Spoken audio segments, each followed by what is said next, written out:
championnats internationaux de France 1984. John McEnroe blazed his way through the tournament, swearing, arguing, hitting balls at the photographer's pit and claiming he was on a Haagen-Dazs diet. 1984 was the year of the Mac. He won all but 3 matches that year with a win-loss count of 82-3.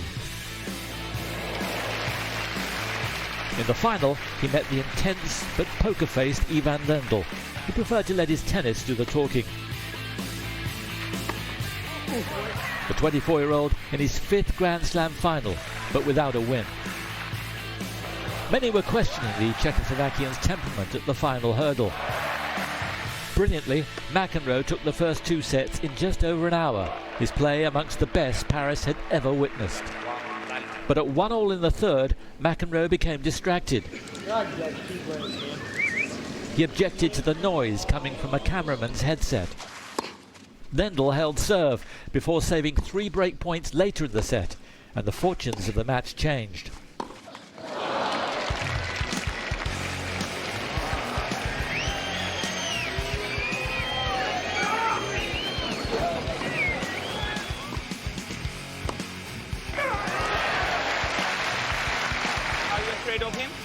Are you afraid of him?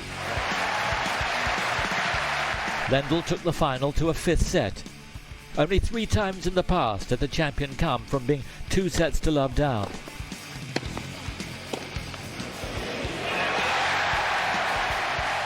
And the crowd was right behind Lendl. All of a sudden, McEnroe fell to 15-40 at 5-6. Match points were now against him. 30-40. It marked the biggest collapse in the history of the tournament. Lendl won the deciding set 7-5.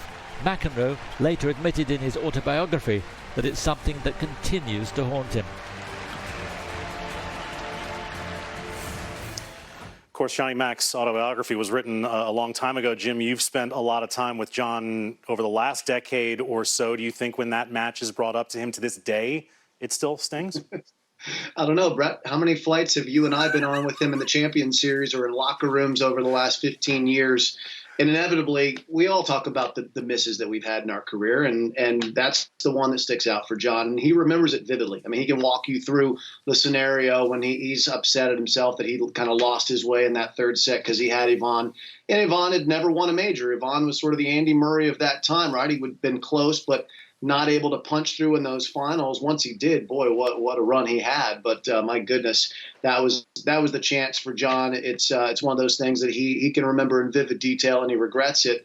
But listen, John, it was a great effort to make the finals and be up 2 sets on Ivan for John in general. But I know he wishes he could have had that one.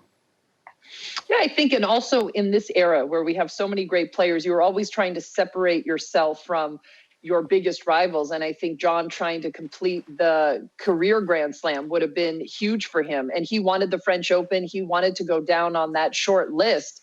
And it's not easy then when you get that close, up 2 sets. He was also up a break in the 4th.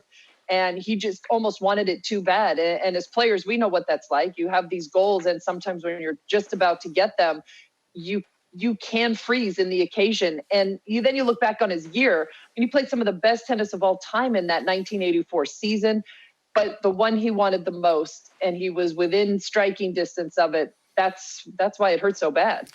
We did a couple of weeks ago the show on the top 10 male players of all time. John McEnroe was not on that list. I know a lot of people, including our analysts, thought that he should have been on that list.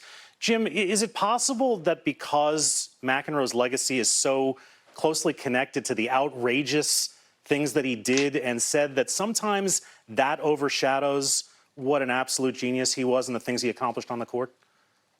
Well, I think time can sort of fade some of those memories and make them less crisp of how amazing of a player at his peak John was. And he's still an amazing player at his age today. He's incredible, tough to handle at any time. But John was incredibly dominant. You have to remember he didn't go to Australia many years in his prime because it was in December and it wasn't in January, so he wouldn't go. and they were offering him appearance money to go play the Australian Open, which he said no to. So, John, if we just look at the amount of majors that he could have won had he gone to Australia when it was played on grass back then, you could add another 4 to his tally very easily. So, look, John, for me, is just an immense player, immense competitor. And he walked away also and took a break mid-career and came back and had a strong run from there too. Didn't win more majors, but yeah, I think because he's such an outsized personality and has remained kind of above the game of tennis in many ways with his image, I think people can kind of forget what a genius on the court he still can be. Watching this final in '84, Jim, we're reminded that while everybody focuses on John's rivalries with Borg and with Connors, John played Lendl more than he played either of those 2 other guys. Is there a case to be made that, strictly within the lines, in tennis terms, that his biggest rival was Lendl? It didn't catch the imagination of the public, at least to my recollection, the way that some of the other ones did. So maybe there's some of that, even though it had everything that you would want, righty versus lefty, 2 very different personalities who didn't like each other one bit and made no effort to hide their disdain for each other. A lot of people are clamoring for that kind of antagonism in today's rivalries, which we don't have. I'm not in that camp, but I think a lot of people like to have that. So it's hard to say, but just one last thought. I didn't see the 10 show on the men. Was Lendl in the top 10? Because if not, he should have been. He was. It seemed to be the cutoff was that if you had 8 majors. So Lendl was in, Agassi was in, but Wielander and Mack with 7 weren't.